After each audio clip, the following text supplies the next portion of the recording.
United States of America, and to the republic for which it stands, one nation, under God, indivisible, with liberty and justice for all. Thank you. Item number 2 is the approve the order of the agenda. Commissioners, the agenda has been distributed to you. Are there any additions or corrections that any of you would like to make to the agenda? I'll make the motion to approve. I believe I have Commissioner Jurdevig that moved and Commissioner Olson that second to approve the order of the agenda as distributed. Is there any discussion? Hearing none, all those in favor, please signify by saying aye. Aye. Aye. Opposed? Motion carried. Thank you, Commissioners. Item C is the approval of the minutes of November 2nd, 2020. The minutes have been distributed and are in your packets. Are there any amendments, or additions, or corrections to the minutes?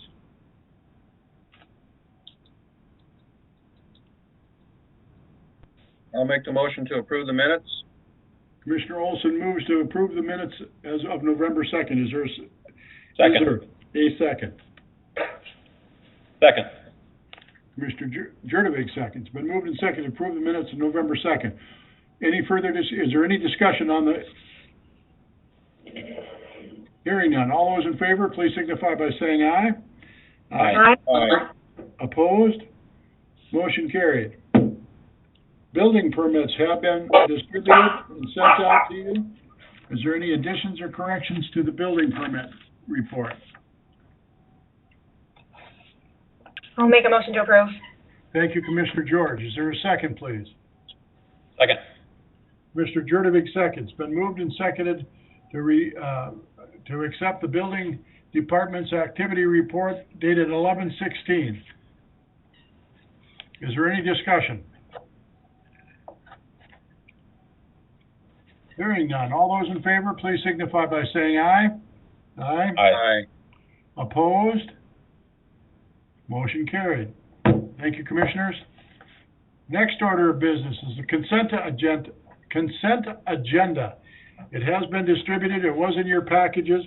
We have items A through N.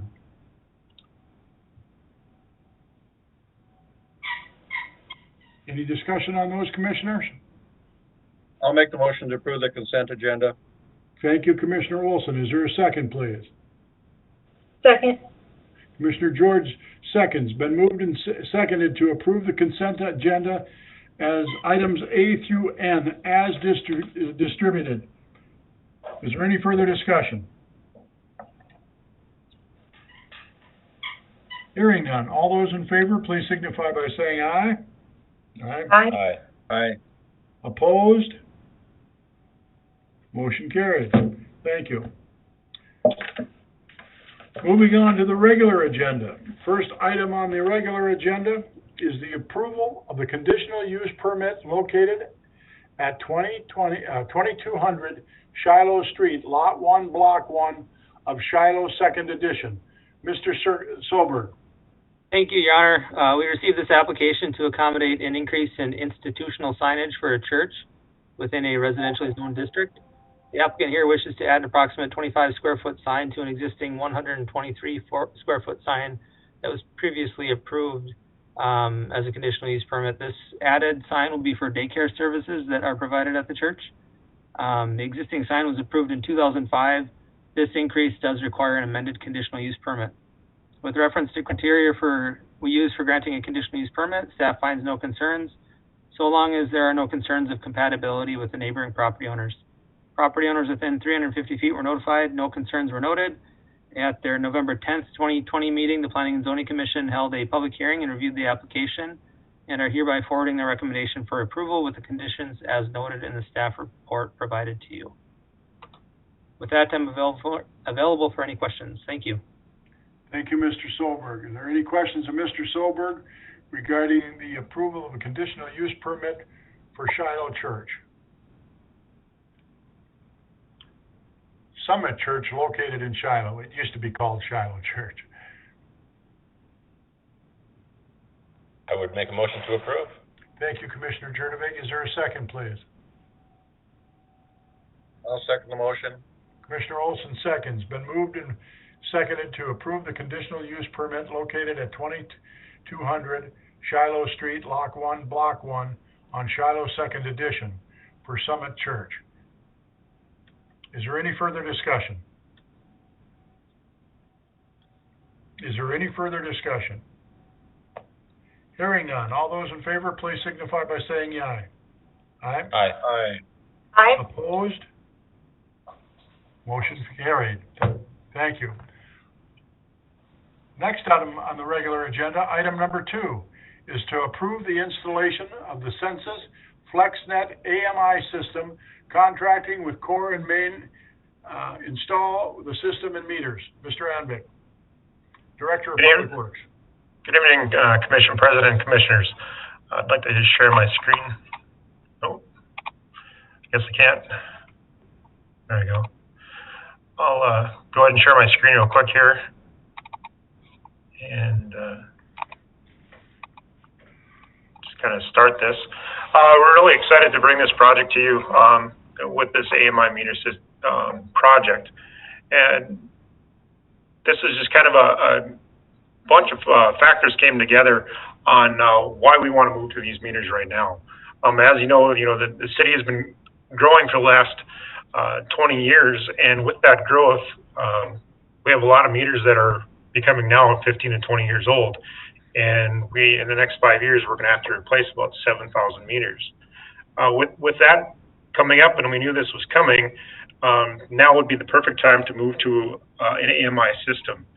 AMI is an advanced metering infrastructure, which basically is 2 base stations that will go on our water towers, and they'll be able to take their reads from each one of the meters in town and send them directly to our billing information.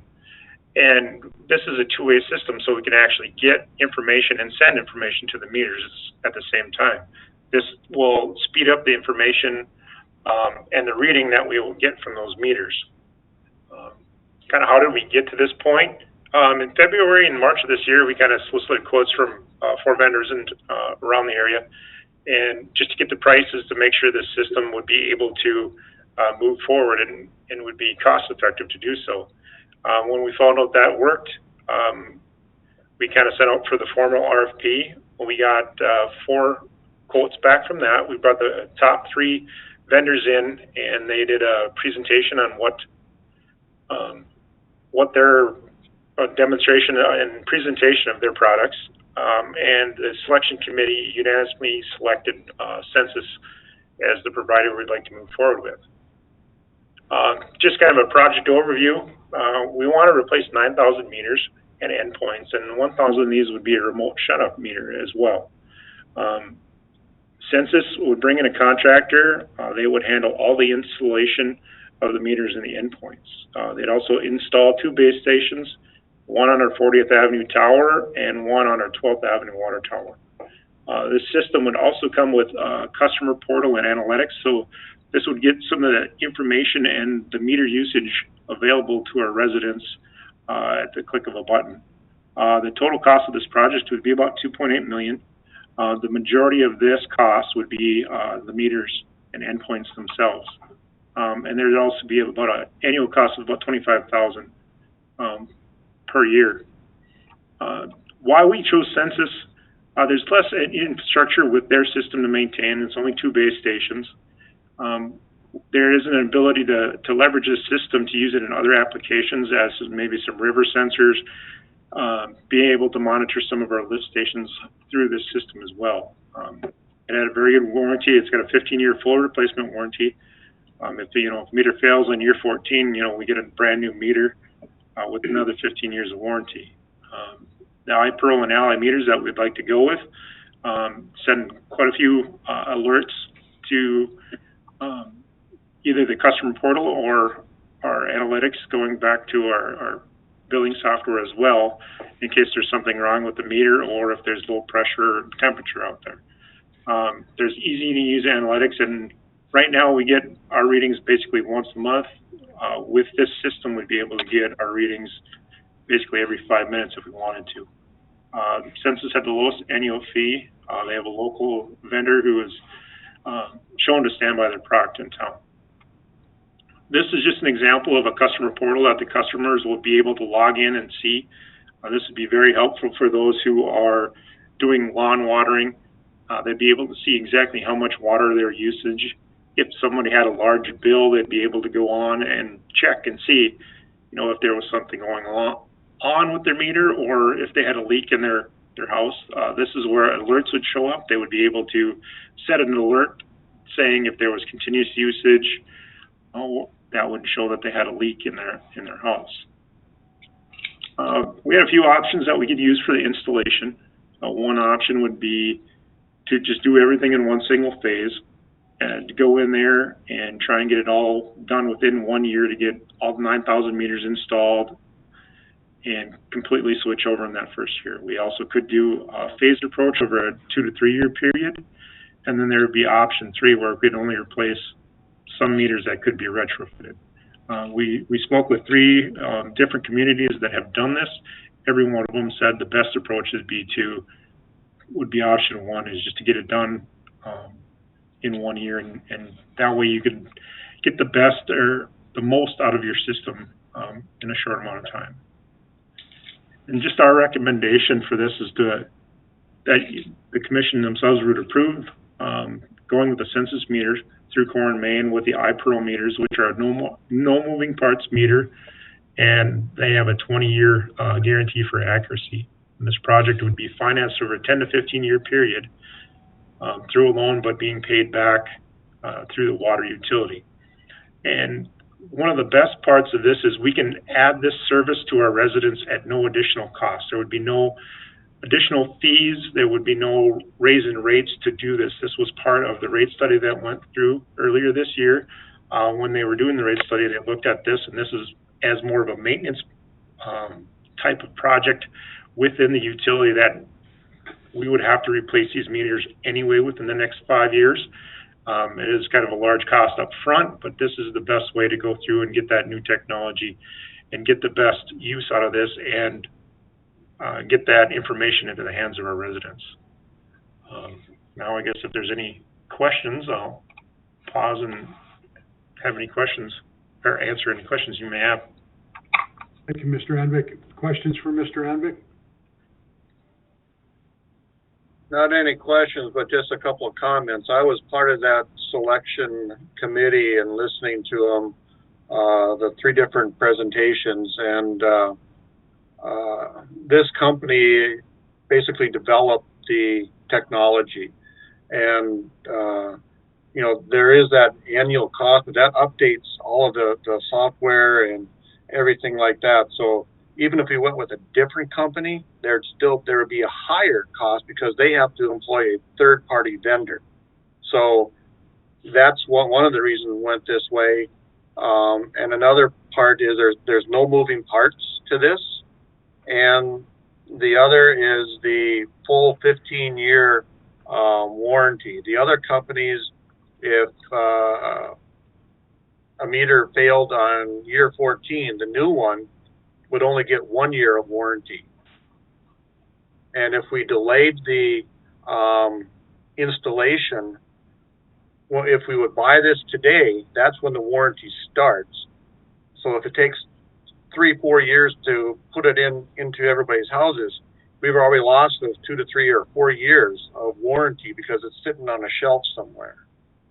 That's why we were going to go with the 1 year installation. And Matt, correct me if I'm wrong, their contractor can do this in like 15 minutes to a half an hour, come in, replace the meter, and be gone? Yeah, the average for replacing these meters, as long as everything works, is 15 to 20 minutes. If they might have to do something with the valves, maybe an hour at max. And they've been doing this through the pandemic around the Twin Cities area already. So they have all their personal protective equipment. They have COVID plans in place. So they would be able to, start next year and basically make the residents and the homeowners comfortable with having somebody coming in their house and replace that meter. And another option or another benefit would be those 2 base stations. They send out a signal that goes all the way almost into Dilworth, right? and Yeah. all the way out to Mapleton. So if Fargo and Moorhead would go to a similar system years down the road, we've already got the system set up, and then they could buy that service from us, correct? Yeah, there would be a possibility for them to use their towers, and they wouldn't have to put up as many to cover the system, since the network that we would put up would already be covering the majority of Fargo all the way down to Horace, into Moorhead. Commissioner Jurdovic. So I have a question for you, Matt, and then just a comment. The question is, I can't figure out my underground sprinkler system at my house, so I overwater my yard way too much. It's really green in the summer. I don't mind. That means my water bill just increased a lot, right, with our rate increase this summer. So with this system, I could pay additionally for a separate meter that, as long as it was plumbed properly when it was installed, could be for my sprinkler system? Yes, we definitely can move that way. In the past, with just the standard rate for sewer, we didn't really need that. With the adjustments in the rates, now that'd be definitely something and with this system, we would definitely be able to move forward with that option with those homeowners that are Put me on that list, because I'm willing to pay for a second meter and figure that out.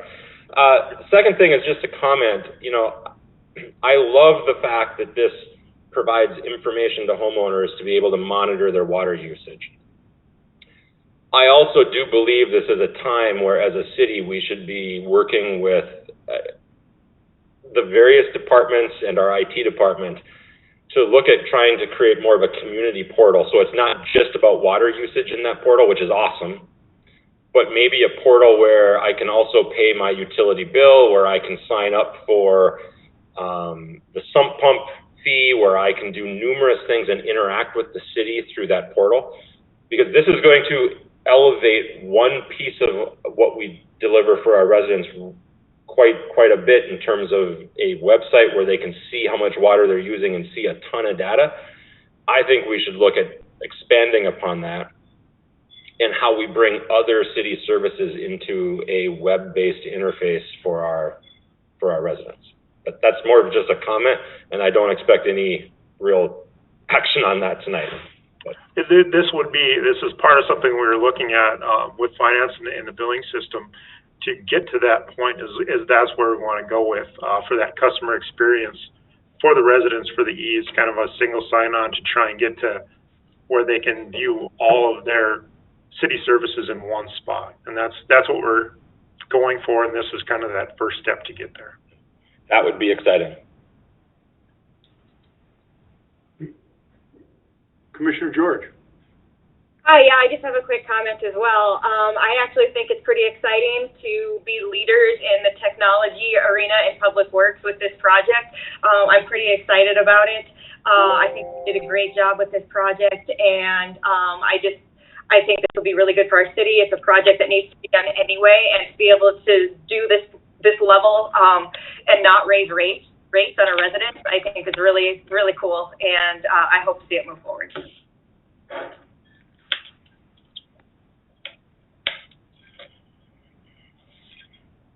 Commissioners, what is your pleasure? I would make a motion to approve. Thank you, Commissioner Jurdovic. Is there a second, please? Second. Commissioner George seconds. Been moved and seconded to approve the installation of the census flexnet AMI system.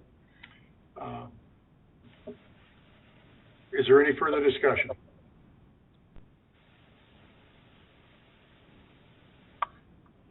Hearing none. All those in favor of, please signify by saying aye. Aye. Aye. Opposed? Motion carries. Mr. Andrick, I'd also like to compliment you, as Commissioner George did, Commissioner Jurdovic did, and Commissioner Olson, for those of us, all commissioners that sat in on your presentation and the dynamics that you used to evaluate this system. The committee that you chose to do that weeding out process, they did a nice job, and I absolutely agree that you selected the right vendor. So, good work. Thank you. Item number 3 on our regular agenda is to authorize the Public Works Director to work with Southeast Cass Rural Water on drafting a cost share agreement. Mr. Anvic. Thank you, Commission President, Commissioners. I bring this before you tonight. If you may or may not know, when the salt shed that we have up here was constructed a few years back, after it was constructed, it kind of caused a slide going into Drain 21. There have been attempts to kind of remedy it in the past, but it still has slid. We've been working with some engineering firms to try and figure out what we can do to fix that. And this has kind of been going on, and when I took over, I had a few different thoughts on that, and speaking with more engineering and the different engineers, we kind of came up with one option that maybe would be beneficial for both these Southeast Cass and ourselves, knowing the need for expansion, and we're kind of running out of room at Public Works. I kind of floated the idea to the Southeast Cass Water Board last week about doing, there's two options, and one option would be to installing a covered drain all the way through Drain 21. If I could maybe share my screen, I'll see if I can't get a picture that's up here. I don't know if you can see my screen here. The Drain 21 would be right through here. The slide is right in this area. Here. And we'd like to just go into a cost share with Southeast Cass and box culvert this entire drain, which would fix our slide that we caused. But as part of that, Southeast Cass would deed us over these two parcels of land minus the chunk for the lift station here. When they approved, they kind of, for the starting point, they approved like a 75-25 cost share. The city would be at 75 and Southeast Cass would be at 25%. This project was also on our CIP that was approved earlier this year. So, kind of lost my slide here a little bit, sorry. There, sorry. And that the CIP was approved for, or was budgeted at $3 million for this drain improvement, and this box culvert was in there at the same time. Kurt Lisney, sorry, from More Engineering is here, and Dan Jacobson, the chair of Southeast Cass, is also available for any questions that you may have on this as well. This project, if we did move forward with going into an agreement with Southeast Cass for this project, would be beneficial for both parties. I would cut down the maintenance for Southeast Cass in this area. We'd kind of clean this drain up, but it also benefit us as well to gain some land to expand in the future. And being this land is right across the road from Public Works, if we did build any buildings, it would kind of create a campus feel up here for Public Works. I guess that would be my goal in the end. So what I'm looking for tonight is for authorization from the Commission to go back to Southeast Cass and work on a final proposal to bring back to you at a later date, or a final agreement to bring back to you at a further meeting for final approval. If there's any questions, I'll be available. And then any also questions for Mr. Anvic or Mr. Jacobson?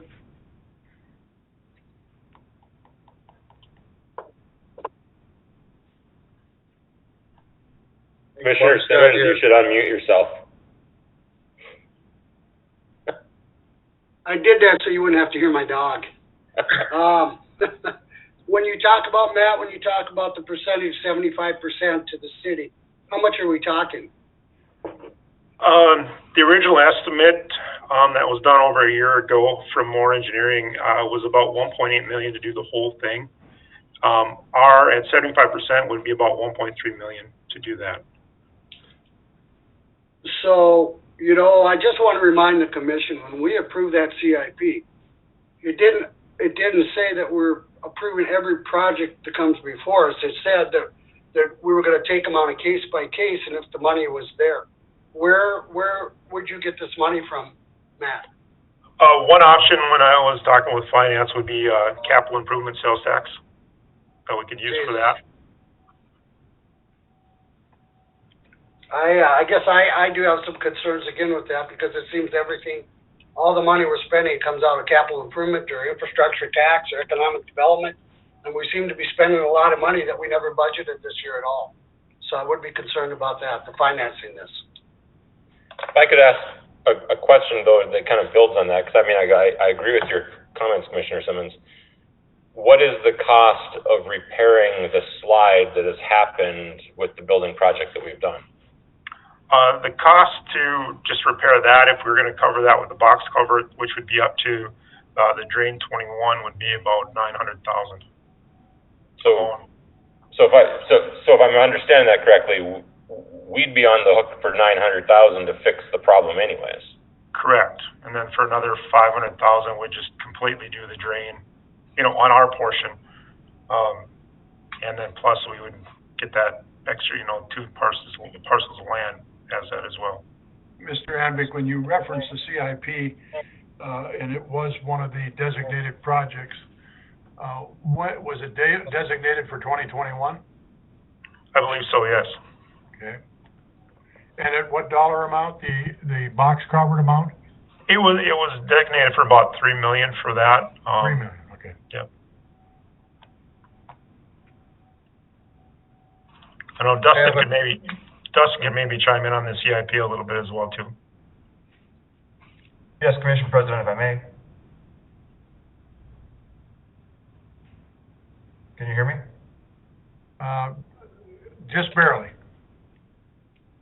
Okay, I just want to clarify that the CIP did have a line item in there for Drain 21 improvements, and as Mr. Anvig said, it was a $3 million budget. That project in there was not specifically just for this portion of work. It was actually for drain improvements all the way down to I believe the railroad tracks. So it was a more intensive project, whereas Mr. Anvik is proposing a drain cover or a drain enclosure that is a little more isolated. So we're basically taking a portion of that CIP project and moving it forward, which means we would still have another capital improvement project in the future to go further south with these improvements. Thank you, Mr. Scott.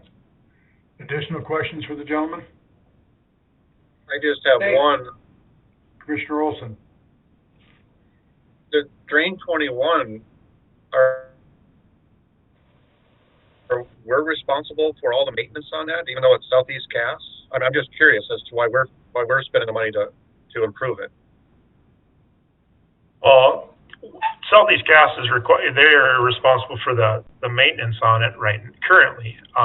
But because of our salt shed created the issue to the slide, that's kind of what prompted this having to fix this itself to fix the slide, and this is kind of the most permanent solution to fix the slide. I understand that, but the $3 million to fix the part south of that, that's where I'm just a little confused. I mean, I think the project, what you got explained is great, because we would get a large chunk of land in return for that, or an extra 400,000 or maybe a little more. But the other part is where I'm kind of confused as to why we would be spending money on a drain that's Southeast Cassis. Dustin might correct me if I'm wrong, but I think that is part of we had already done some of the drain to the south of the railroad tracks, I believe, from Main Avenue to the railroad tracks earlier, to correct some slides that were on there as well. I don't know if that was total our project, Dustin, or was that part with Southeast Cass as well? It's a great question, Commissioner Olson, and the city does utilize the drain, but I think what I'm going to do is, since I see Kurt Lisney who is a representative of Moore Engineering and also an engineer for Southeast Cass Water Resource District, is a little more versed in our relationship and how we've cost shared projects in the past. So I'm going to probably ask Mr. Lisney to give a little more insight on that. Sure. Can you hear me? Yes. Great, thank you. There was a project in 2015 that was an improvement project from just south of Main Avenue, so right by the County Highway Department. And that proceeded concrete channel liner through Bush Ag, up across 9th, and then improved the drain all the way to this Drain 21 lift station, which is where Matt Anvik mentioned that it stops. And so that project deepened the drain about 3 feet. It improved the storm sewer in the industrial park. And the way the costs were split out on that, Southeast Cass has a maintenance district set up, and they're allowed to charge a certain amount to the residents in that assessment district each year. They're capped at 6 years of maintenance, and they're capped on the dollar amount that they can do. So the arrangement at that time for the 2015 project was Southeast Cass spent their maintenance fund and as much as they could levy in bond, and then there was a special assessment district that West Fargo undertook to do the rest of the drain improvements. So I don't know if there's more questions on that. That project stopped south of Main because that's where the request for the need was. It was really the industrial park at that time that had poor hydraulic grade on their storm sewer. There was also talk at that time of continuing that project all the way to I-94, with deepening the drain on the east side of the fairgrounds and going all the way, across 13th Avenue to I-94. That would also be a future phase. I guess I don't know that explains the 75%, why we'd have to pay that much more. Why wouldn't it be at least 50-50 minimum? I guess. Go ahead, Kurt. Sorry. If Dan Jacobson's on the phone too, he was at the Southeast Cass chair from the last meeting. If not, I can try to answer that, or if Matt, you want to jump in? Yeah, I'm on, Kurt. Yeah, well, the city's gonna end up with the property when we're done. That's got to have some value. Our biggest concern is just the drain, integrity of the drain. And if we put that box in there, it should be good for 30 or 40 years. So that would alleviate any concerns we have of maintenance for that period of time. And when we do an assessment, it's the people of West Fargo who are going to pay it, no matter how we look at it.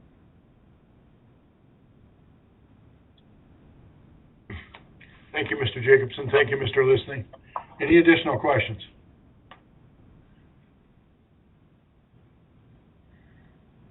Commissioners, how would you like to proceed?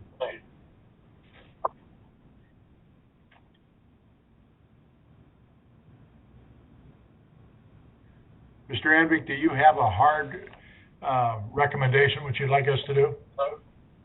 For right now, I would just... Where's the authorization to have that discussion with rural water? Yes, this is just to kind of keep the process going and just give me the authorization to have those extra conversations with them to kind of finalize an agreement, but then still bring it back in front of you for final approval. Sounds like a great idea. I'll make the motion to authorize our Public Works Director to continue the discussion with Southeast Cass on this. Thank you, Commissioner Olson. Is there a second? Second. Commissioner Jurdovic seconds. Been moved and second to authorize the Public Works Director to work with Southeast Cass Rural Water District on drafting a cost share agreement on Drain 21. Is there any further discussion? I would, Mayor, make one comment after this. I'm okay supporting this, but I think we should all take a hard look at the CIP and moving forward, because it seems like everything on there we're approving, and we're going to run out of money at some point. I think we need to take a hard look at that, maybe reevaluate that or something. Thank you, Commissioner Simmons. Excuse me, this is Tina, Commission President Dardis. Maybe Jim Larson, our Finance Director, he has a cash flow model built into the CIP to show how our sales tax, in the different variations of sales tax, how they would do with these projects taking place. So maybe Jim could even comment on that. Mr. Larson. Yes, Commissioner President Dardis. We have built these scenarios in, and we know these are projections and they are fluid. What I will say is City Engineer Dustin Scott and I did talk about that literally this morning, that we do need to refresh this on an annual basis and plan on doing that here rather soon, which I think would support what Commissioner Simmons is asking for. At the same time, I will also say that I have spoken with Matt Anvik regarding this, and we feel that there's phenomenal value for $400,000 to get this amount of acreage for the future expansion of our public works area. The money is well spent. It doesn't negate the need to visit the CIP though, but it's an excellent opportunity at this time as we continue to have expansion needs, and the cost to relocate to another site would be substantial compared to what we're going to spend here to be able to expand right on site. So, but the CIP, we have looked at it. It does support this. It is not an individually identified project, as Dustin Scott pointed out, but it is a part of a project. So we believe that the funding is adequate to move forward with this project. Thank you, Mr. Larson. Additional questions, Commissioner?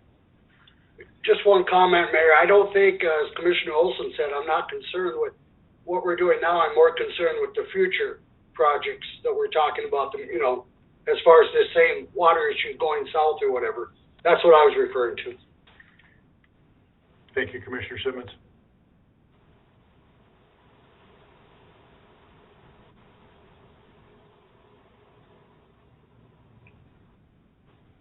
Are you looking for a motion, Mayor? We have a motion on the table. Is there any further discussion? All those in favor of the motion to authorize Public Works Director Matt Anvik to work with Southeast Cass Rural Water, please signify by saying aye. Aye. Opposed? Motion carried. Thank you. Item number 4 is the approval of the West Fargo Events 2021 budget. Mr. Larson, Finance Director, Ms. Orch, Economic Development Director. And I understand that Mr. Amundsen, the Executive Director from West Fargo Events, is also on the line. So, Mr. Larson. Thank you, President Dardis, Commissioners. We look forward to bringing this forward to you tonight. This is actually going to become an annual event as it's required with the agreement that we have with West Fargo Events for the management of the parking garage and the providing programming at the 2 plazas that are supported by the City of West Fargo. The request that we have before you is to approve the West Fargo Events 2021 budget as presented, but by approving it, it does commit $168,000 per year or on an annual basis for the programming that is in the 2 plazas, and it also does commit $78,200 on an annual basis for the parking garage. There's a lot of different components to this. We've been fortunate to be able to share with each of you individually on this project, so I won't go through all the details, but I would like to allow our Director of Economic Development, Lauren Orchard, to present and to talk about the benefits that this brings before our community. So Lauren, if you want to present that and go through that, that would be great. Thank you, Jim. And good evening, Commissioners. As you all know, the city, with the partnership of private developers, has made an investment in public plazas and a public parking garage that now need to be maintained and programmed. West Fargo Events helps support these investments by caring for those spaces and bringing activity and vibrancy to areas the city has targeted for development, and in so doing, gathers residents and visitors that buy goods and services from our local businesses. That activity feeds the growth of West Fargo and also contributes to sales tax revenues, further feeding the source of funds that supplements the West Fargo Events budget as that organization gets up to speed. So from an economic development perspective, supporting West Fargo Events supports our local businesses and feeds the very budget that is used to help ramp up this organization. So I'm fully in support of the budget that has been submitted and would encourage all of you to approve their 2021 budget as we've reviewed. Thank you, Ms. Orchard. Thank you, Lauren. What I'd like to do, I'm going to share my screen real quickly so that, it does not allow me to. Melissa, can you move to the next slide? I'd like to, one more slide up, please. There, this slide. Commissioners, what we're showing here is the 2021 budget for West Fargo events. We're showing the entire budget, even though the components that are most relative for the city are the plazas, the concessions, and the parking garage. But we want you to see the entire budget to see how they're doing financially as a whole. And you'll see that they do have a balanced budget with a minor surplus of $2,151. This is a budget that was already been previously approved by the West Fargo Events Board. They do have a 9-member board that does oversee their operations, helping provide guidance and oversight towards the activities they do. They also do have other areas that they do oversee with the arena, with the West Fargo Public Schools, and then a gaming operation. So we're very pleased to be able to present this to show where the funds are going.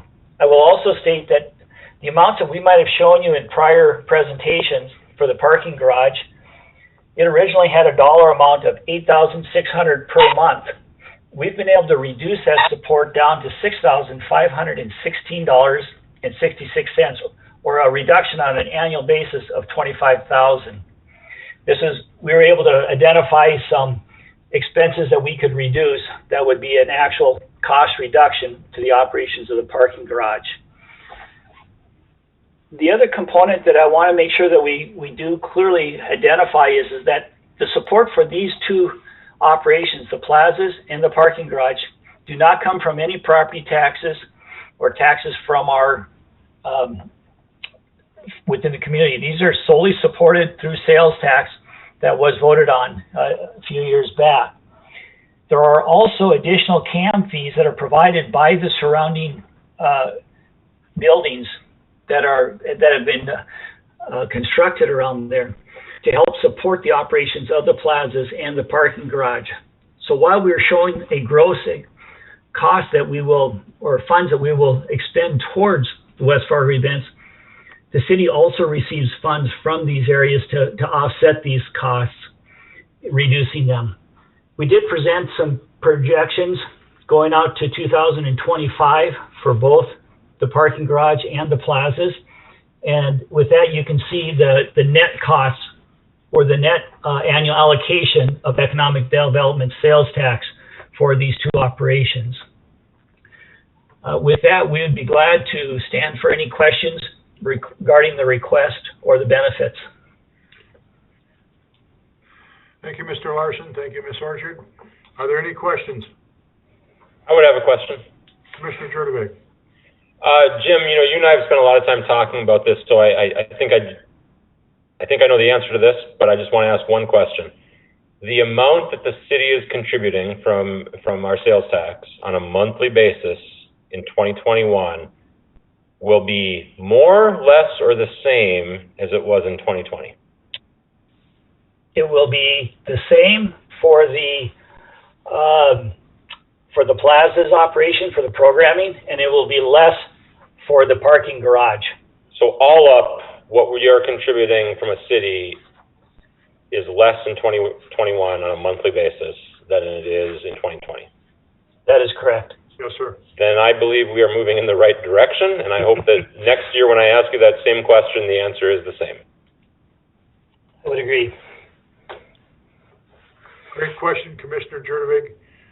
Like any other event or activity in our communities right now, the COVID has had a dramatic effect, from concession sales to rental fees to all of that type of thing. So your due diligence and monitoring this budget is time well spent, and we appreciate that very much, as I do of all of the commissioners. All four out of the five of us are all relatively new to dealing with this whole concept and how this, the finances were designed. But with the addition of Mr. Larson as head oversight on finance, it's much improved. And so looking forward to the new numbers in 2021.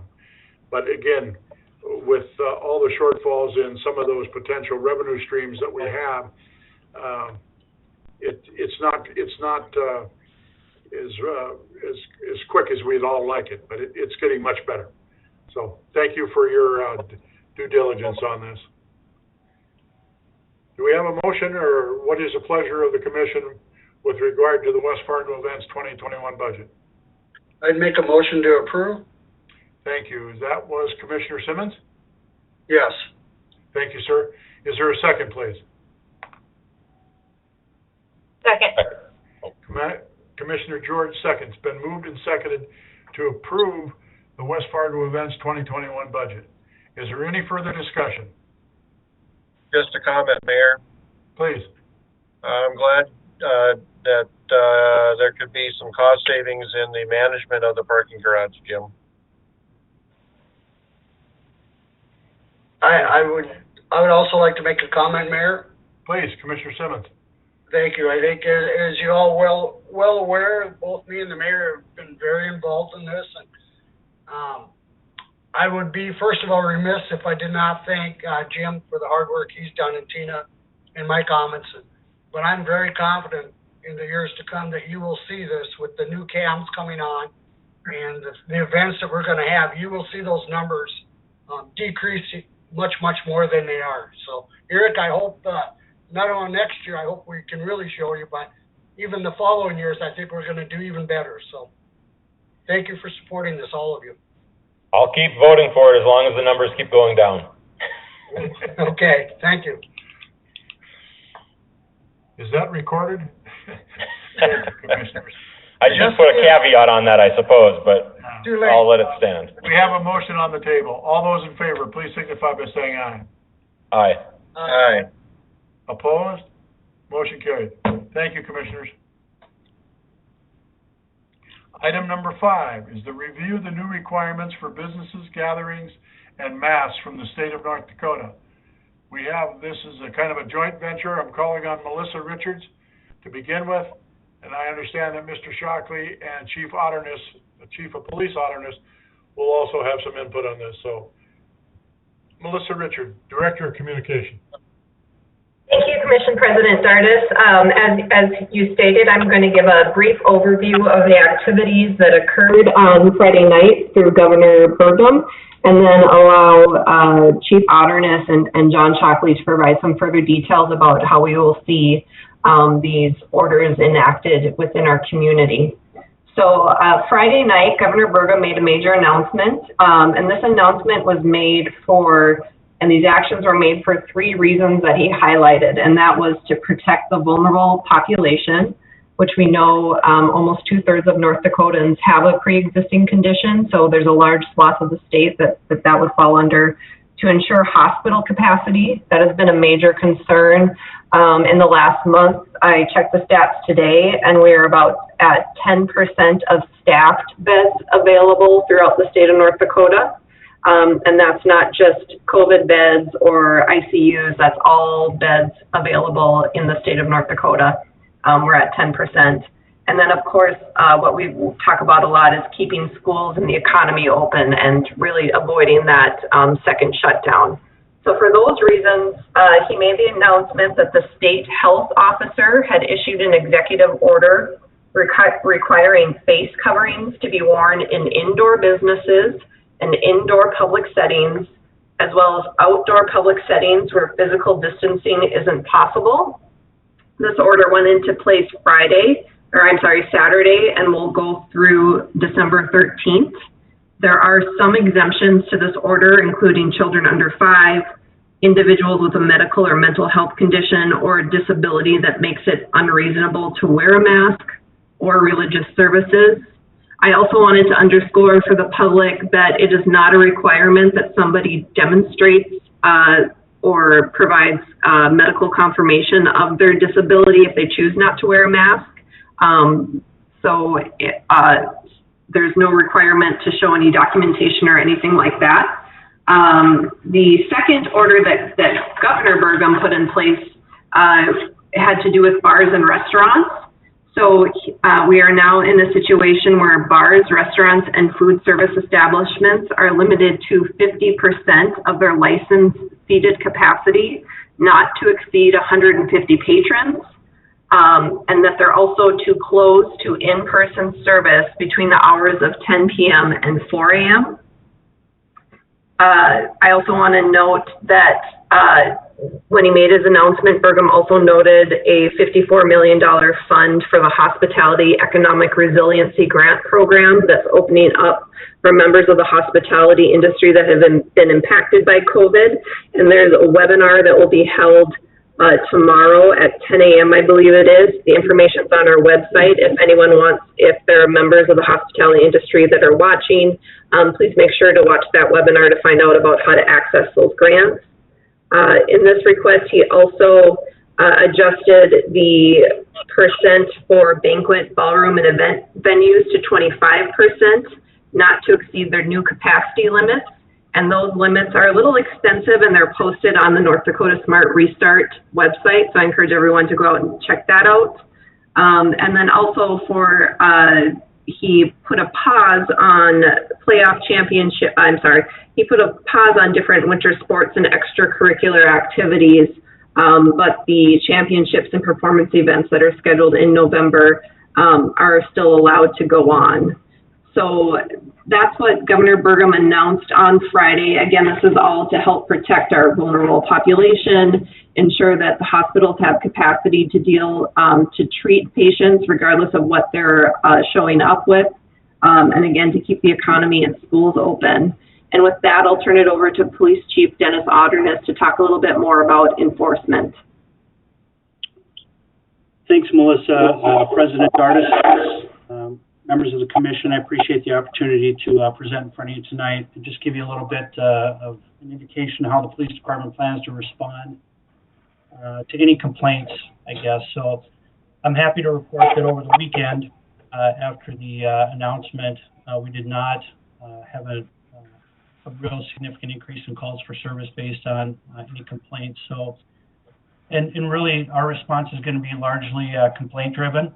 While our officers will have discretion if they notice, egregious violations of the orders put forth, we really plan to respond based on complaints and make this an educational opportunity for our officers to educate not only our business owners, our residents, and visitors that might be in Fargo, but really focus highly, as the governor has recommended, and I know our commission has recommended that this be largely an educational opportunity. So saving obviously the most egregious violations that might happen for enforcement, and we plan to work extensively with not only City Attorney Shockley and his office, but also potentially the Cass County State's Attorney's Office if there are any violations. So I'll be happy to answer any other questions that you might have, President Dardis or other commissioners.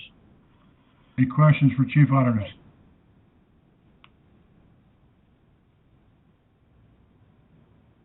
Thank you, Chief.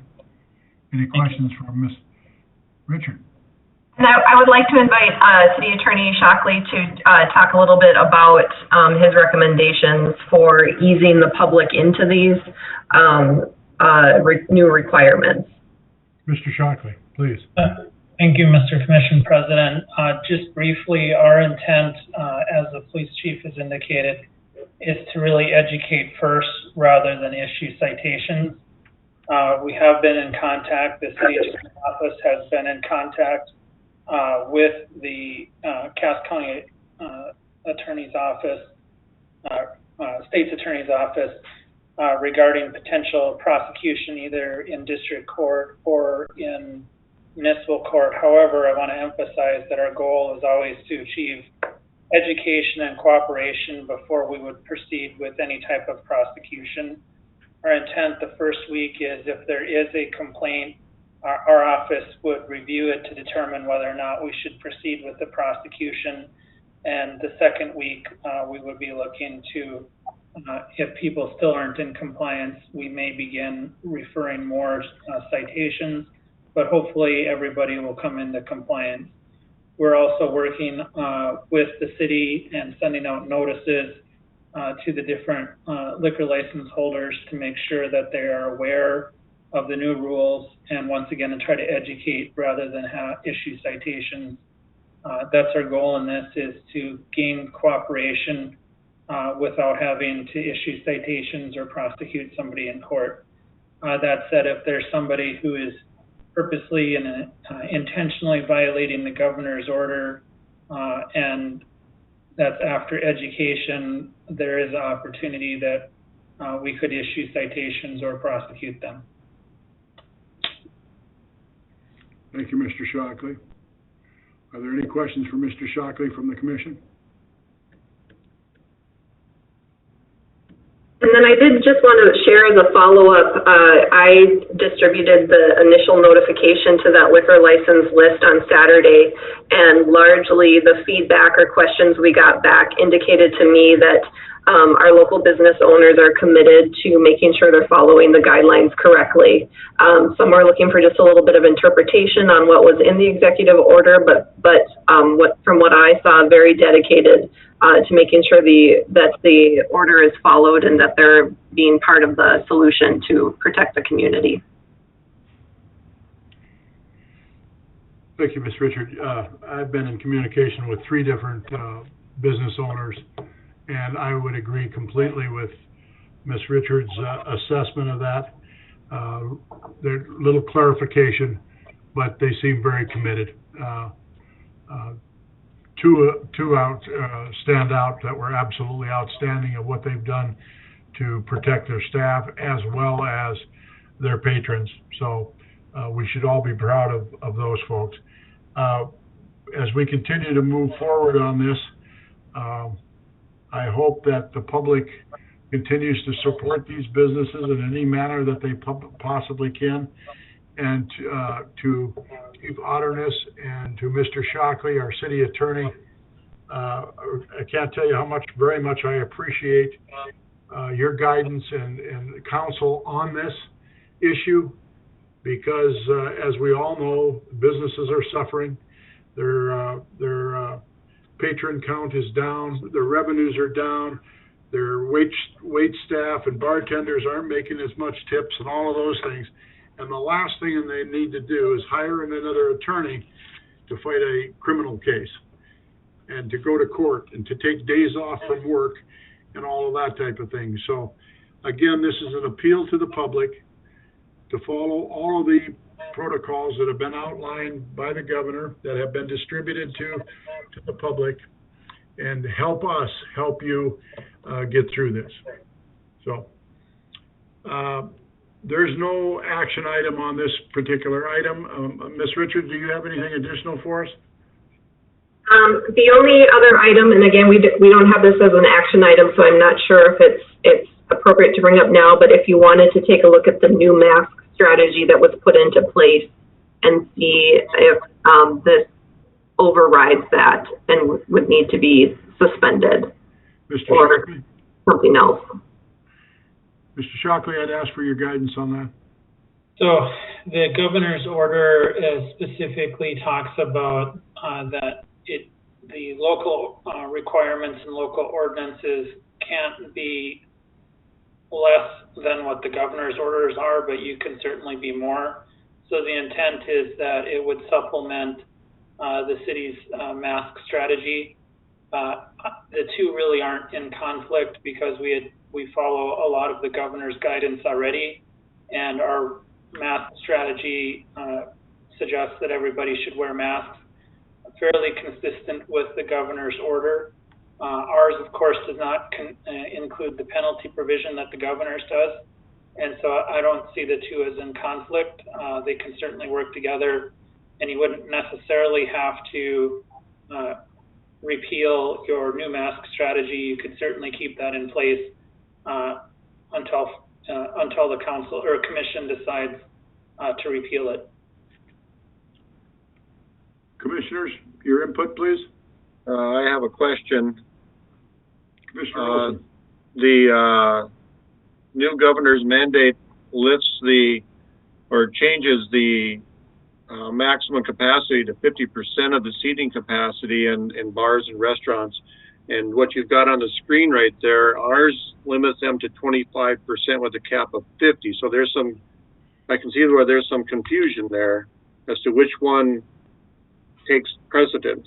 And I realize that the governor did allow the city to make more restrictive measures by our local government. So I think we need to decide where we're going to land on that one.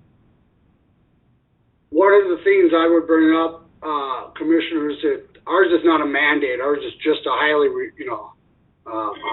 encouraged. So really, the governor's is a mandate. That's the one you kind of got to go by. But we're just encouraging our citizens to do more, I guess. So I don't think there would be a conflict, like John said, either with it. Agreed. Anyone else?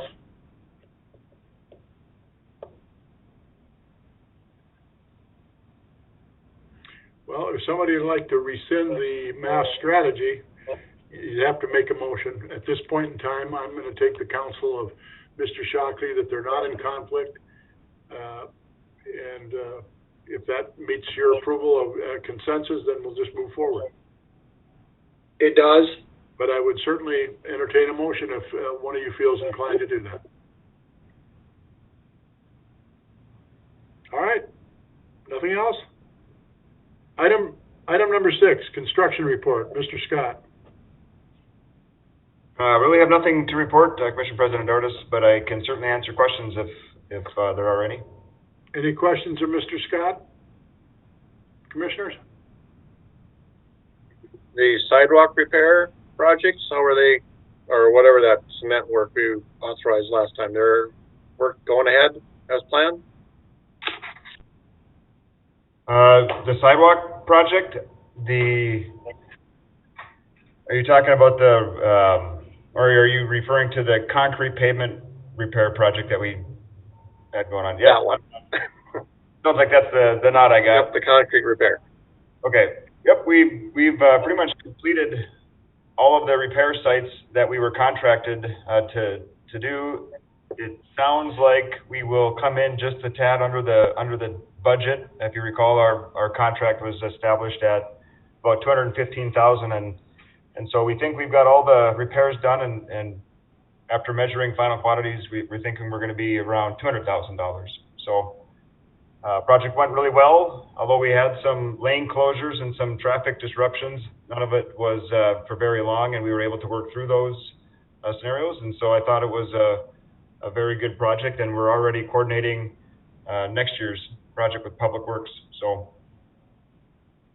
regarding Mr. Scott, regarding Mr. Olson's question, there was some gapping in some of our developments that there was going to be sidewalk built in. Is that project for this fall? Yes, Commissioner President Dardis. The sidewalk project, we recently concluded a period of time where we gave property owners until November 1st to complete the sidewalk work themselves.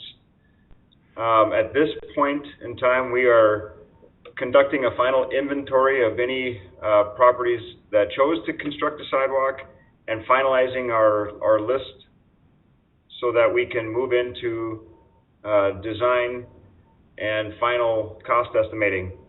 Along with the residential properties, there are a handful of sites where we will want to make some repairs.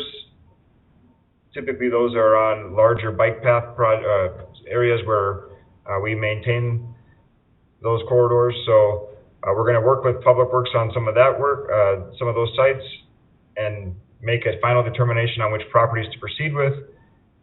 After all that is done, I anticipate sometime in February where we will come back to the Commission to get authorization on final plans and start construction next spring. All right. Thank you, Mr. Scott. Any additional questions of Mr. Scott? City Engineer. Moving on to item number 7, the city administrator's report. Mrs. Fisk?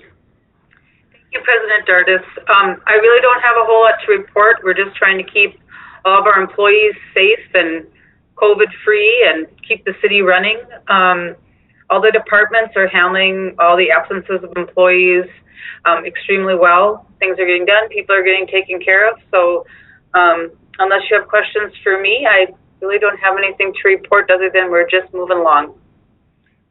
I just shared a correspondence from Barb Erbstosser, the Director of Parks and Recreation, that I received this afternoon, and I'd forgotten to forward it to you. It's from her department with regard to their evaluation of the protocols of the governor's restrictions. So, commissioners, you might want to take a look at that, and because one park board member also reached out to me this afternoon with regard to that. So, my apologies for not sharing it before the commission meeting. Is there any correspondence you'd like to share, Tina? No, I do not have any other correspondence at this time. Thank you.